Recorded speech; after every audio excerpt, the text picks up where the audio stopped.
Hello and welcome to a bit of a special update on the Fully Charged show. Now, next year, the UN Climate Change Conference is taking place in Glasgow, and Britain is kind of showing its electric vehicle credentials a year ahead of that.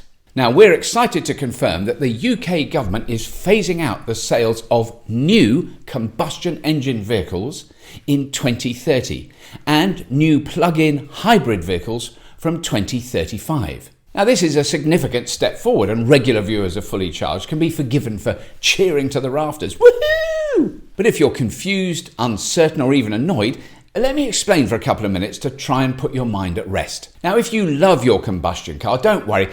The 2030 ruling is just for the sale of new combustion-engined cars and vans. Secondly, if you're suspicious of electric cars, you're not convinced that they're really that good.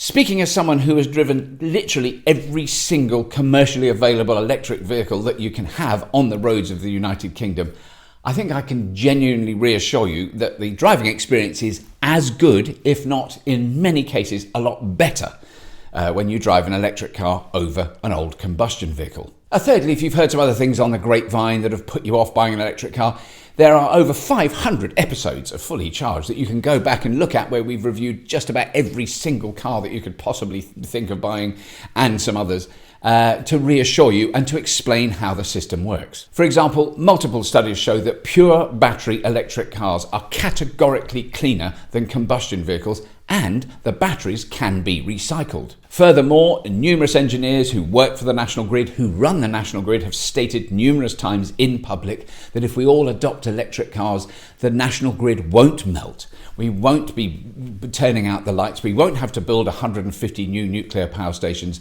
The grid can cope with the demand. There is a lot of choice now, and electric cars are getting cheaper all the time.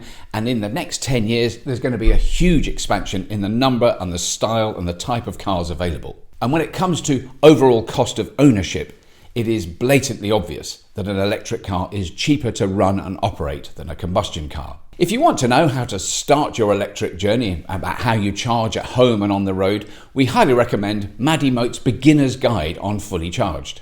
And no, we don't believe electric cars are the answer to all our problems. Far from it. As a clean energy and electric car channel, we cover everything from electric bikes, vans, trucks, buses, ships, planes.